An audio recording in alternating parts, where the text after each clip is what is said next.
పట్టుకున్నా. ఎవరు తప్పించుకోలేని విధంగా. అప్పుడు నన్ను ఏం చేయబోతావు చెప్పవా? అలా ఎంత అధిక సంఖ్యలో చూసే వాళ్ళు ఉంటే అప్పుడు తమాషా అంత ఆసక్తికరంగా తయారవుతుంది. వెళ్ళి ఊళ్ళో వాళ్ళందరినీ మేల్కొలిపి తొందరగా ఇక్కడికి తీసుకొచ్చి తమాషా జరగబోతుంది. అలాగే అమ్మా.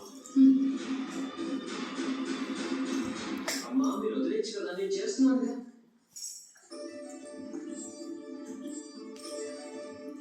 సోదర, ఇంతకీ ఇక్కడ ఏం జరుగుతుందో నేను తెలుసుకోవచ్చా? చెప్పాలంటే కన్నయ్య, ఇది నా బాగు. దీన్ని నేను రకరకాలుగా అలంకరించడానికి ప్రయత్నం చేస్తున్నాను. అసలు ఇదేం ప్రశ్న? దుప్పటి వేస్తున్నాను అమ్మ విశ్రాంతి తీసుకుంటారని. అసలు మీరు ఏమి ఆలోచించడం లేదా? మీ మధ్య ఏమైనా పోయిందా? అమ్మ ఇక్కడ ఉండకూడదు సోదరా. ఒకవేళ అమ్మ కనుక ఇక్కడ ఉంది అంటే అది తనకి సురక్షితం కానే కాదు. కాదు, నాకు తెలుసు. నేను చెప్పాను కూడా, కానీ నేనేం చేయను. మీరు ఒప్పుకుంటున్నారు కదా సోదరా? మీరైనా అర్థమైనా చెప్పాలి కదా. నేను చెప్పిన తర్వాత ఎందుకు ఒప్పుకోకుండా ఉంటాడు? ఇదిగో కన్నయ్య, నేను చెప్పేది జాగ్రత్తగా విను. నేను నా పుత్రులని ఇటువంటి కష్టాల్లో వదిలేసి ఎక్కడికి వెళ్ళడం లేదు. నేను ఉంటున్నానంతే.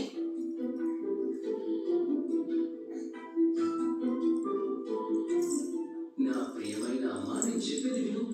ఇలా చూడు, మీ కష్టాల్లో ఉన్నప్పుడు నువ్వు మాతో పాటే ఉండాలి. కానీ ఈ పరిస్థితుల్లో మీరే స్వయంగా మాకు కష్టం కలిగిస్తున్నారు. అది మీరు తెలుసుకోవాలి కదా. కన్నయ్య, నువ్వు 2 రోజులు ఇక్కడ పసరాలో ఎందుకు ఉండిపోయావు? ఎవరైతే నీకు జన్మనిచ్చారో, నీకు కావాల్సిన చూసి ఇచ్చారో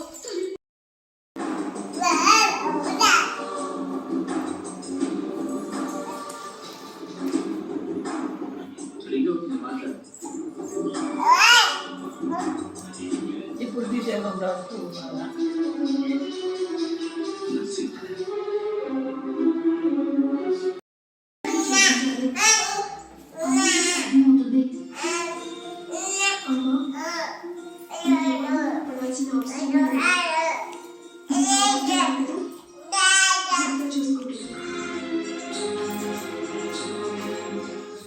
సరే, ఇక నాకు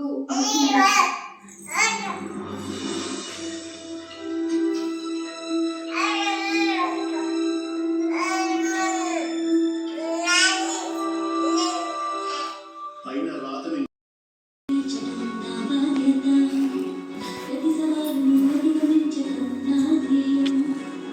ప్రోటీన్, ఫైబర్ ఇంకా ఎనర్జీతో నిండిన బాదం ప్రతిరోజు. చల్లటి పదార్థాలు ఐస్ క్రీమ్ లా కానీ పాయసం లా కానీ ఎప్పుడైనా తిన్నప్పుడు నాకు నోట్లు జిమ్ముమనేది. తర్వాత ఏమో వేడి పదార్థాలు కూడా, టీ కూడా నేను తాగలేకపోయాను. సో నేను అప్పుడేమో డెంటిస్ట్ దగ్గరికి